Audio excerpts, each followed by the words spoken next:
मुख्यमंत्री योगी आदित्यनाथ और बीजेपी के राष्ट्रीय अध्यक्ष जेपी नड्डा से मुलाकात के बावजूद भी आखिर क्यों नहीं माने आशीष पटेल? क्या चल रहा है अनुप्रिया पटेल के मन में? आज हम ये समझेंगे। ये भी जानिए कि बीजेपी के सहयोगी दलों में क्यों इस वक्त ऐसी हलचल मची है जो बीजेपी को परेशान कर सकती है। अपना दल के बाद अब मोर्चा क्यों संजय निषाद ने भी खोल दिया है, ये भी समझने की कोशिश करेंगे। और आखिर में महाकुंभ में वक्फ को लेकर क्या है विवाद, किसने उठाई बात और वक्फ बोर्ड ने क्या सफाई दी, ये खबरें आज का यूपी में। नमस्कार, मैं हूं कुमार अभिषेक, आप देख रहे हैं यूपी तक। हम हाजिर अपने न्यूज शो आज का यूपी लेकर। तो सबसे पहले बात एक बार फिर अनुप्रिया पटेल की पार्टी अपना दल एस और उसके नेता आशीष पटेल की। 2 दिन पहले ऐसा लग रहा था मानो ये विवाद सुलझ गया है। अपना दल एस के नेता आशीष पटेल की मुलाकात मुख्यमंत्री योगी आदित्यनाथ से हुई थी, आधे घंटे तक चली। इस मुलाकात के बाद वो दिल्ली भी चले गए और वहां बीजेपी के राष्ट्रीय अध्यक्ष से भी उन्होंने मुलाकात कर ली। ऐसा लगा कि अब ये मामला कम से कम सरकार और पार्टी के टॉप लेवल पर डिस्कस होने के बाद अब ये ठंडे बस्ते में जा रहा है। यानी कि दोनों दलों के जो संबंध हैं, पार्टियों के नेताओं के जो संबंध हैं और सरकार में मंत्री आशीष पटेल और मुख्यमंत्री के जो संबंध हैं, ये नॉर्मल हो ना हो, कम से कम ये मामले अब शांत पड़ जाएंगे। लेकिन हुआ उल्टा।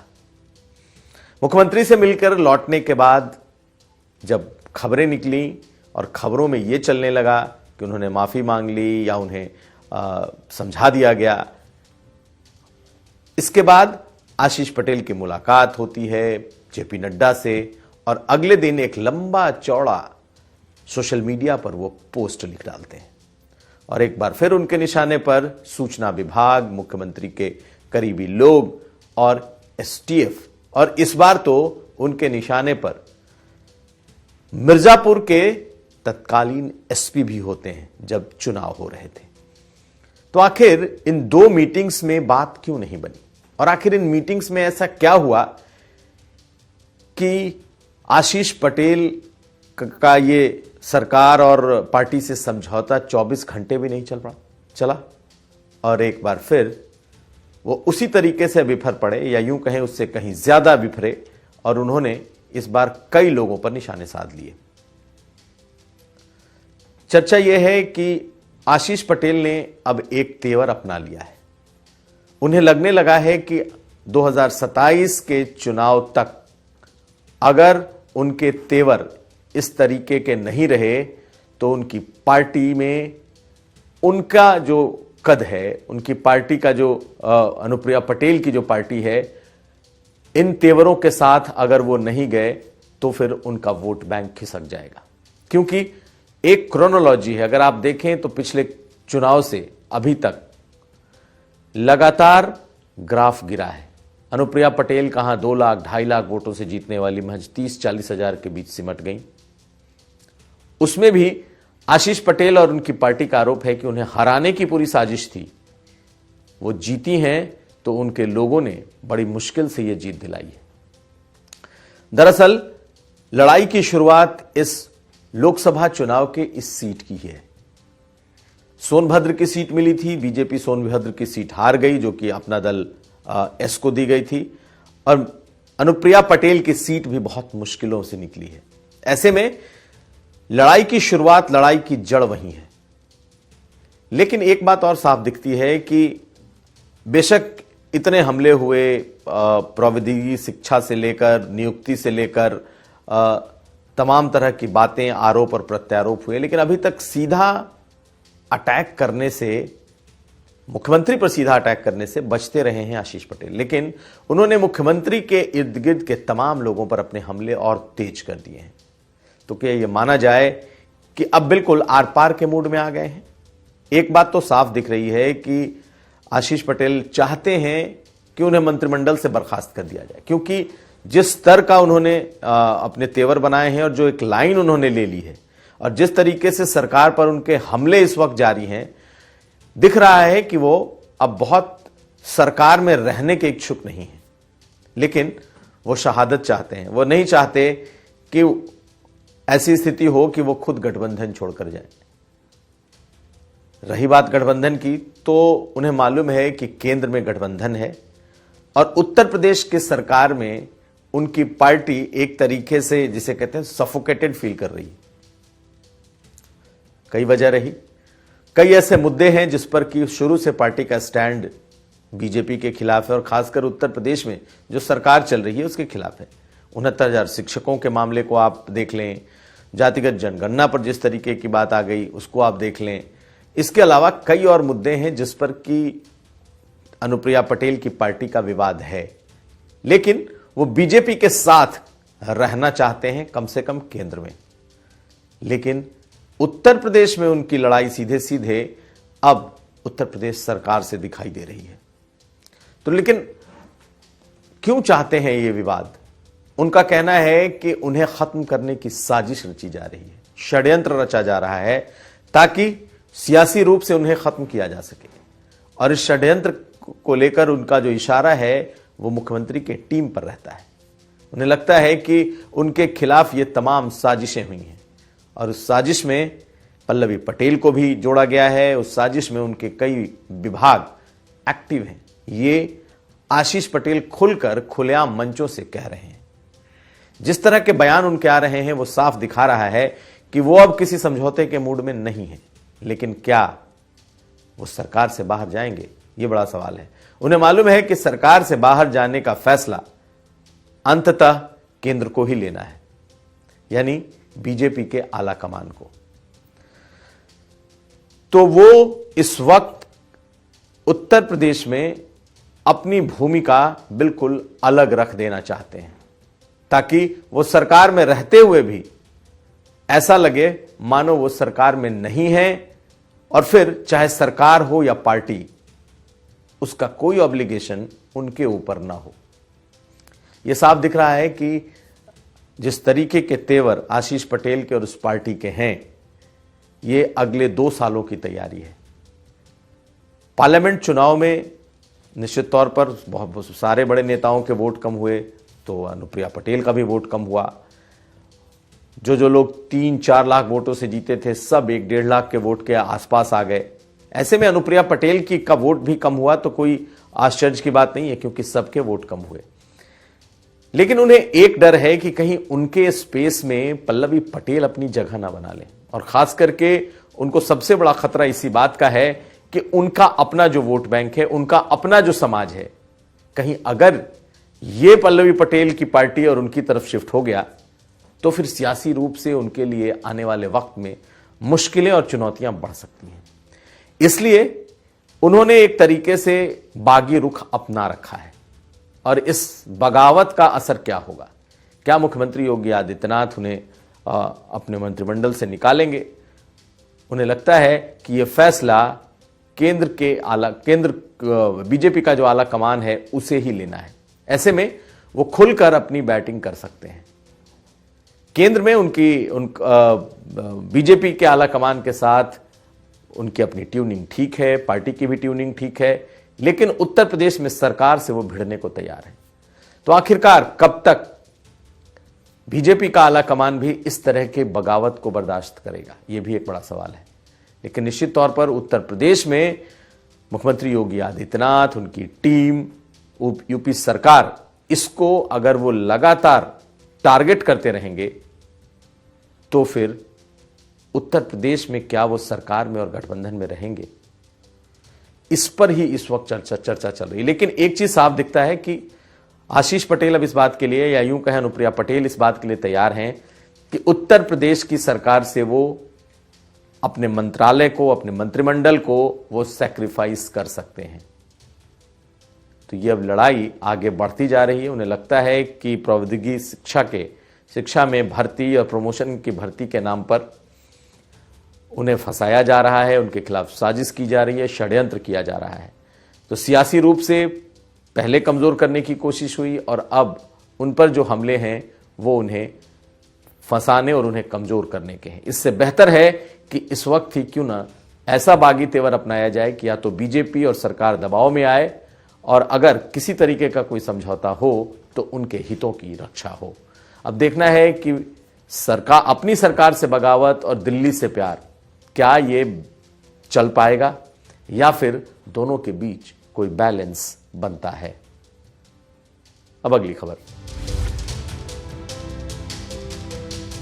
बात सिर्फ अपना दल की ही नहीं है, अब तो संजय निषाद भी आंख दिखाने लगे हैं। संजय निषाद जो कि सिर्फ बीजेपी के अलाइज नहीं है बल्कि हिंदुत्व के भी एक बड़े झंडा लंबरदार हैं। यानी कि जितनी बातें हिंदुत्व को लेकर, भगवान राम को लेकर या एंटी मुस्लिम रेटरिक, जो बातें संजय निषाद ने जितनी कही हैं उतनी तो बीजेपी के बड़े नेताओं ने भी नहीं कही। जिस तरीके से भगवान राम या फिर मुसलमानों को लेकर के हमलावर संजय निषाद रहे हैं, लेकिन अचानक अब संजय निषाद को भी लगने लगा है कि उनके साथ भी बीजेपी के लोगों ने छल किया है। और यही बात है कि वो अब ये कहने लगे हैं कि बीजेपी के भीतर कोई विभीषण है जिसने मुख्यमंत्री को गुमराह किया, जिसने प्रदेश अध्यक्ष को गुमराह किया, जिसने महामंत्री को गुमराह किया। और इस विभीषण की वजह से ही उनका बेटा प्रवीण निषाद वो भी चुनाव हारा है। पार्लियामेंट चुनाव में प्रवीण निषाद की हार हुई थी, जबकि पिछला चुनाव वो भाजपा के टिकट पर जीते थे। बहुत समय तक संजय निषाद ने भी अपने दर्द को अंदर दबा कर रखा, लेकिन उन्हें लगने लगा कि अब बोलने का शायद वक्त आ गया है, क्योंकि एक मोर्चा पहले से ही अपना दल ने खोल दिया है और अपना दल का दर्द भी मिर्जापुर में ही ज्यादा है। अपना दल को लगता है कि मिर्जापुर में सरकार का हस्तक्षेप ज्यादा है, सरकार को लगता है कि मिर्जापुर एक को अनुप्रिया पटेल और उनकी पार्टी ने एक तरीके से कब्जा कर लिया है, प्रशासन से लेकर के वहां की सियासत तक। और ऐसी टाइमिंग है कि ये दोनों दल और दोनों दलों के नेता न सिर्फ नाराज हैं बल्कि खुलकर अब अपनी बातें कहने लगे हैं। तो आखिर क्या होगा, क्योंकि संजय निषाद ने जो कहा है वो बहुत गंभीर बात है। उन्होंने कहा कि अगर निषादों को इसी तरीके से निशाना बनाया गया और निषादों के खिलाफ अगर इस सरकार में लोग काम करते रहे तो 2027 में बीजेपी का जीतना मुश्किल होगा।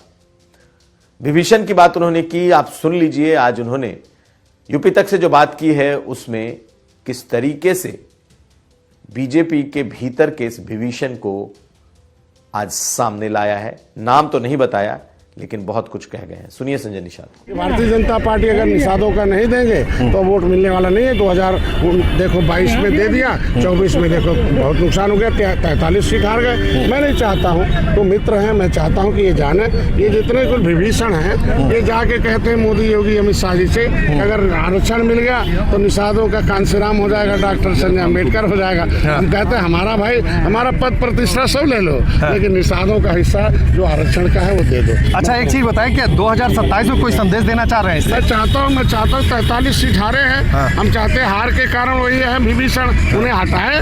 जो सपा बसपा कांग्रेस से आने वाले लोग हैं वो इन्हीं लोगों ने तो हमें इन निषादों को लुटवाया, भारतीय जनता पार्टी को हरवाया है। मैं चाहता हूँ हराए, अखाड़े का पहलवान भारतीय जनता पार्टी जो कैडर के हैं उन्हें लाए। निषाद पार्टी, अपना दल और हमारे चाचा हैं सुहेल देव, हम लोग काफी हैं, किसी दलाल की जरूरत नहीं है। हम दल वाले हैं, हम अपने समाज का हिस्सा चाहते हैं। तो ये कोई संजय निषाद का पहला बयान नहीं है। कुछ दिन पहले मऊ में भी उन्होंने कहा था कि अगर निषादों को दलितों की तरह का आरक्षण अगर नहीं दिया गया तो इस बार बीजेपी को बड़ा खामियाजा उठाना पड़ेगा।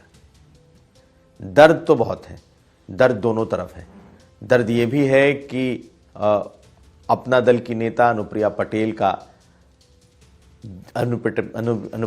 पटेल की जो जीत थी वो बहुत मुश्किल से जीती हुई सीट बनी। वहीं संजय निषाद के बेटे को चुनाव में हार का मुंह देखना पड़ा। और अब ये दो नेताओं ने, इन दो पार्टियों ने जब मोर्चा खोल दिया है तो अब बीजेपी के आला कमान को इस पर नजर रखनी पड़ेगी। ये अगर इक्का दुक्का इंसिडेंट हो तो शायद, जिसे कहते हैं कि ये मैनेज भी हो जाए, लेकिन अगर इसी तरह का हमला इन दोनों नेताओं ने लगातार जारी रखा तो आप समझिए कि फिर दिल्ली से बीजेपी को इसमें हस्तक्षेप करना पड़ सकता है। फिलहाल ये दोनों मामले उत्तर प्रदेश तक सीमित हैं। हालांकि अनुप्रिया पटेल का मामला ऊपर तक बढ़ गया है, लेकिन संजय निषाद भी अब इस मामले को एस्केलेट करना चाहते हैं। वो भी चाहते हैं कि उनकी सुनवाई भी दिल्ली तक हो। दरअसल सिर्फ पार्लियामेंट के चुनाव का नहीं, विधानसभा के उपचुनाव में भी संजय निषाद ने 2 सीटों पर दावे किए थे। पार्टी ने वो सीटें नहीं दी थी और तब से उनकी नाराजगी बढ़ती जा रही है। अखिलेश यादव दोनों मामलों में फिलहाल चुप हैं। कोई ट्वीट नहीं, कोई बयान नहीं। वो देख रहे हैं कि बीजेपी के भीतर क्या ये ओबीसी वाली पार्टियां मुखर होकर बीजेपी का विरोध करना शुरू कर रही हैं। अगर ये लगातार विरोध करती गई और इसी तरीके के बयानात आते रहे तो बीजेपी को फिर उत्तर प्रदेश में कोई ना कोई करेक्टिव मेजर्स लेने होंगे। अपने इन सहयोगियों को कुछ ना कुछ देना होगा या फिर बैठ करके समझाना होगा। दोनों के टारगेट पर कहीं ना कहीं मुख्यमंत्री योगी आदित्यनाथ हैं, यह इनके बयानों से साफ दिखाई देता है। लेकिन क्या यह मामला सुलझ जाएगा? अभी चुनाव में वक्त है, तकरीबन 2.5-3 साल का वक्त उत्तर प्रदेश में है और पार्लियामेंट में तो अभी काफी वक्त है। ऐसे में बीजेपी को लगता है कि ये इक्के दुक्के स्ट्रे केसेस में हो सकते हैं, लेकिन अगर इसी तरीके से विरोध बीजेपी के भीतर सहयोगी दलों का बढ़ा, दबाव बढ़ा, इस तरीके के बयान आए तो फिर बीजेपी के लिए भी मुश्किल होगी। देखना है ये मामला कहां तक जाता है। संजय निषाद को शायद मना भी लिया जाए, लेकिन अनुप्रिया पटेल और उनके पति आशीष पटेल आसानी से मान जाएंगे ऐसा नहीं लगता। अगली खबर। और अब बात कुंभ में वक्फ बोर्ड के एंट्री की। कुंभ में इस वक्त एक बयान ने हलचल मचा दी है। दरअसल मोहम्मद शहाबुद्दीन रिजवी, जो कि बरेली के ऐसे मौलाना हैं जो अपने विवादित बयानों के लिए भी जाने जाते हैं, उन्होंने एक बयान दे दिया। उन्होंने कहा कि सरताज नाम के एक शख्स के पास कुंभ के महाकुंभ का जो इलाका है, जो झूसी का इलाका है, यानी कि संगम पार का जो इलाका है, वहां पर एक दरगाह है और उस दरगाह की जमीन पर कुंभ मेला लगा है। यानी कि उस दरगाह की तकरीबन 22 बीघे से ज्यादा की वो जमीन है जिसे प्रशासन ने लिया है और उस पर भी कुंभ मेले का क्षेत्र में उसे शामिल किया गया है। वहां भी दुकानें लगी हैं। उन्होंने ये कहा कि चूंकि मुसलमानों ने अपना बड़ा दिल दिखाया है और अपने वक्फ की जमीनें उन्होंने कुंभ मेले के लिए दी हैं, तो हिंदुओं को भी बड़ा दिल दिखाना चाहिए। ये बात तो ठीक है, लेकिन जब उन्होंने ये बात कह दी कि कुंभ में वक्फ की जमीन है, इसी पर हंगामा मच गया। सरताज नाम के जिस शख्स ने कहा कि उनके पूर्वजों ने वहां जमीन उस दरगाह को दे रखी है और उस जमीन पर पहले भी मेले लगते रहे हैं और अब भी मेला लगा है, तो उसके बाद उन्होंने बकायदा एक नंबर भी बताया कि वक्फ का 189 वक्फ नंबर भी है। खैर, आज इस मामले का तब पटाक्षेप हो गया जब सुन्नी वक्फ बोर्ड के अध्यक्ष ने साफ साफ कह दिया कि ऐसी कोई जानकारी वक्फ बोर्ड को नहीं है कि उस दरगाह की जमीन वक्फ में निहित है। तो यह था आज का यूपी। हम कल फिर हाजिर होंगे। आप हमें दीजिए इजाजत। देखते रहिए यूपी तक।